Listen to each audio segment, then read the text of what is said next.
श्री स्वामी समर्थ. कर्क राशीच्या जातकांनो सावधान. येत्या 2 एप्रिलपासून ग्रहांचा क्रूर सेनापती मंगळ तुमच्या भाग्याच्या 9व्या भावातून बाहेर पडून तुमच्या दशम भावात म्हणजेच करिअर आणि सन्मानाच्या स्थानी प्रवेश करत आहे. पण थांबा, हे संक्रमण जितके साधे दिसते तितके ते नक्कीच नाही, कारण या ठिकाणी आधीच शनीची वक्रदृष्टी आहे. मंगळ आणि शनीची ही भयानक टक्कर तुमच्या आयुष्यात असा कोणता विस्फोट घडवून आणणार आहे ज्याची कल्पनाही तुम्ही केली नसेल. तुमच्या नोकरीवर, तुमच्या इज्जतीवर आणि तुमच्या रक्ताच्या नात्यांवर या परिवर्तनाचा जो रेड अलर्ट जारी झाला आहे त्याचे सत्य जाणून घेतल्याशिवाय आजची रात्र तुमच्यासाठी शांत नसेल. कर्क राशीच्या जातकांनो, तुम्हाला वाटत असेल की आतापर्यंत जे भोगले ते पुरेसे होते, पण खरी अग्निपरीक्षा तर आत्ता सुरू होणार आहे. तुमच्या दशम भावात होणारे हे महापरिवर्तन तुम्हाला एका रात्रीत प्रसिद्धीच्या शिखरावर नेऊ शकते किंवा एका चुकीच्या निर्णयामुळे तुम्हाला रस्त्यावर आणू शकते. तुमच्या कामाच्या ठिकाणी होणारे षडयंत्र आणि घराच्या भिंतीमागे दडलेला तो गुप्त शत्रू या 42 दिवसात सक्रिय होणार आहे. हनुमान जयंतीचा तो पावन मुहूर्त आणि आकाशात दिसणारा रहस्यमय पिंक मून तुमच्यासाठी सुखाची पहाट घेऊन येणार की कर्माचा हिशोब चुकता करणार हे गुपित उघड करणारा हा व्हिडिओ तुमच्या आयुष्यातील सर्वात महत्त्वाचा व्हिडिओ ठरू शकतो.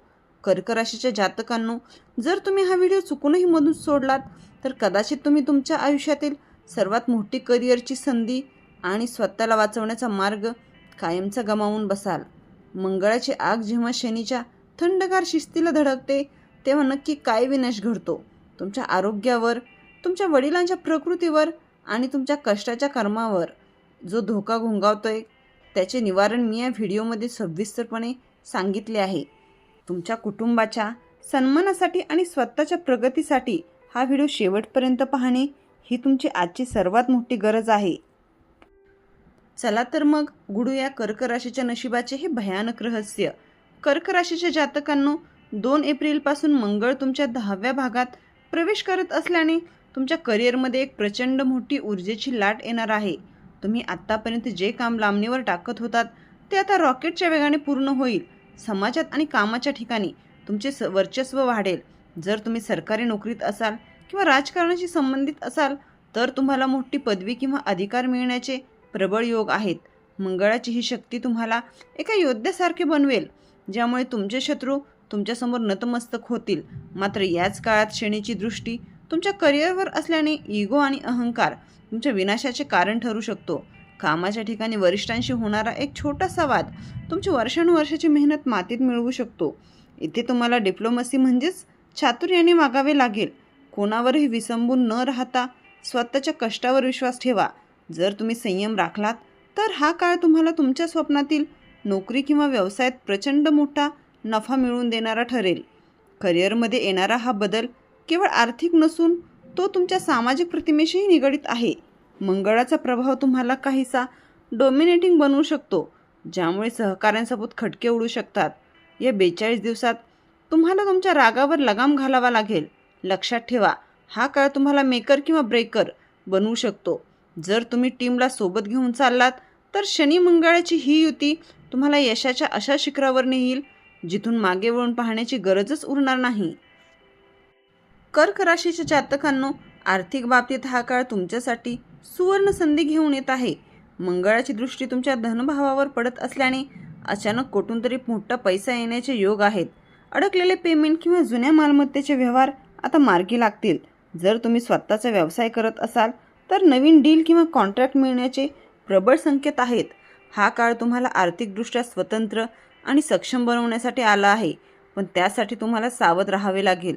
आर्थिक प्रगती होत असतानाच तुमच्या गुप्त शत्रूंचा धोकाही तितकाच वाढणार आहे. व्हिडिओमध्ये सांगितल्याप्रमाणे तुमच्या यशामुळे जळणारे लोक तुमच्या पाठीमागे षडयंत्र रचण्याची शक्यता आहे.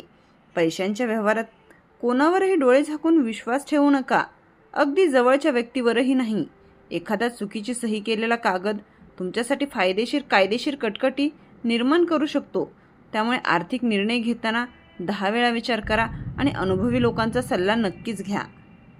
या सप्ताहात आकाशात दिसणारा पिंक मून तुमच्या आर्थिक गुंतवणुकीसाठी शुभ संकेत देत आहे, पण मंगळ आणि शनीचा विस्फोटक योग सांगतो की जुगार, लॉटरी किंवा शेअर मार्केटमधील रिस्की गुंतवणुकीपासून लांब राहा.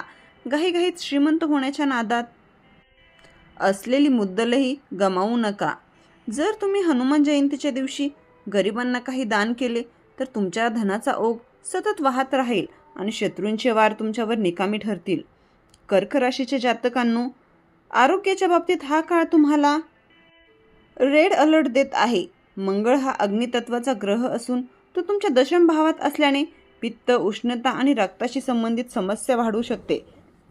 अचानक डोकेदुखी, उच्च रक्तदाब किंवा शरीरावर जखम होण्याचे योग आहेत, विशेषतः वाहन चालवताना आणि आगीशी संबंधित कामे करताना. अत्यंत काळजी घ्या.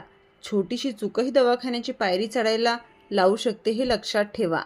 मानसिक स्तरावर राहू आणि शनीचा प्रभाव तुम्हाला विनाकारण चिडचिड आणि अस्वस्थता देऊ शकतो. तुम्हाला सतत असे वाटेल की काहीतरी वाईट घडणार आहे, पण हे केवळ ग्रहांचे खेळ आहेत. ओव्हर थिंकिंग टाळण्यासाठी तुम्हाला योगासने आणि ध्यानाचा आधार घ्यावा लागेल. पुरेशी झोप न मिळाल्यास तुमच्या कामावरही त्याचा परिणाम होऊ शकतो. या 42 दिवसात व्यसनांपासून पूर्णपणे लांब राहणे तुमच्या शरीरासाठी आणि नशिबासाठी अनिवार्य आहे. तुमच्या वडिलांच्या आरोग्याचीही या काळात विशेष काळजी घेणे गरजेचे आहे. मंगळाच्या दशम भावातील प्रवेश पितृसुखात किंवा त्यांच्या प्रकृतीत काही चढ उतार आणू शकतो. हनुमान जयंतीच्या दिवशी घरामध्ये सुंदरकांड किंवा हनुमान चालीसा पठण केल्याने घरातील नकारात्मक ऊर्जा नष्ट होईल. तुमच्या आरोग्यासाठी सकाळी लवकर चालण्याचा व्यायाम सुरू करा, ज्यामुळे मंगळाची ऊर्जा संतुलित होईल आणि तुम्ही शारीरिकदृष्ट्या खंबीर राहाल. कर्क राशीच्या जातकांनो, तुमच्या खाजगी आयुष्यात आणि नात्यामध्ये या काळात एक प्रकारचे वादळ येऊ शकते. मंगळाची 7वी दृष्टी तुमच्या चतुर्थ भावावर पडत असल्याने घरातील शांतता भंग होऊ शकते. किरकोळ कारणावरून आईशी किंवा जोडीदाराशी मोठे वाद होण्याचे संकेत आहेत.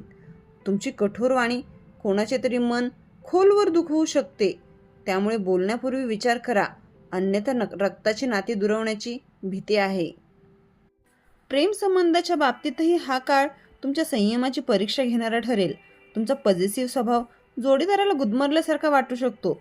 जर तुम्ही त्याच्यावर संशय घेतला किंवा हुकूमत गाजवण्याचा प्रयत्न केला तर नात्यात कायमची दरी निर्माण होऊ शकते.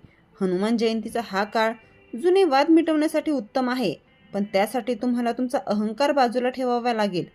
एकमेकांना वेळ द्या आणि संवादातून प्रश्न सोडवण्याचा प्रयत्न करा. कौटुंबिक मालमत्तेवरून किंवा जमिनीच्या वादावरून घरात तणाव निर्माण होऊ शकतो. शनी आणि मंगळाची स्थिती सांगते की कोणत्याही वादात पडण्यापेक्षा गप्प राहणे श्रेयस्कर ठरेल.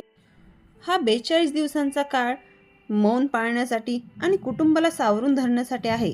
जर तुम्ही हा काळ शांततेत काढलात तर पुढील काळ तुमच्यासाठी अत्यंत सुखद असेल. घराबाहेर पडताना मोठ्यांचा आशीर्वाद घेतल्यास तुमच्या नात्यातील गोडवा टिकून राहील. कर्क राशीच्या जातकांनो, तुमच्या मार्गातील अडथळे दूर करण्यासाठी आणि या परिवर्तनाचा पूर्ण लाभ घेण्यासाठी काही ब्रह्मास्त्र उपाय करणे अत्यंत गरजेचे आहे. 2 एप्रिलला येणारी हनुमान जयंती तुमच्यासाठी नशिबाचे कुलूप उघडण्याचे गुरुकिल्ले आहे. या दिवशी हनुमान जयंतीला शेंदूर आणि चोला अर्पण करा. हनुमान बाहू किंवा हनुमान चालीसा हे 7 वेळा पठण केल्याने तुमच्या शत्रूचा नाश होईल आणि करिअरमधील अडथळे दूर होतील. हे उपाय केवळ विधी नसून ते तुमची ऊर्जा बदलण्याचे मार्ग आहेत. मंगळाची उग्रता शांत करण्यासाठी मंगळवारी गरिबांना मसूर डाळ किंवा गूळ दाण्याचे दान करा. तसेच ओम क्राम क्रीम क्रौम सह भौमाय नमः या मंत्राचा जप केल्याने मंगळाची ऊर्जा तुमच्यासाठी लाभदायक ठरेल. शनीचा प्रकोप कमी करण्यासाठी शनिवारी पिंपळाच्या झाडाखाली मोहरीच्या तेलाचा दिवा लावा. हे छोटे पण प्रभावी उपाय तुमच्या आयुष्यातील संकटांना पळवून लावतील आणि तुमच्या भाग्योदयाचा मार्ग मोकळा करतील. तुमच्या कुलदेवीची नित्यसेवा करा. हा पिंक मून तुमच्या आयुष्यात नवीन चैतन्य घेऊन येणार आहे. फक्त तुम्हाला तुमच्या कर्मावर आणि ईश्वरी शक्तीवर पूर्ण श्रद्धा ठेवायची आहे. तुमचे रखडलेले काम लवकरात लवकर पूर्ण व्हावे असे वाटत असेल तर अत्यंत श्रद्धेने कमेंट बॉक्समध्ये जय बजरंगबली किंवा जय श्रीराम नक्की लिहा आणि चॅनलला सबस्क्राईब करा.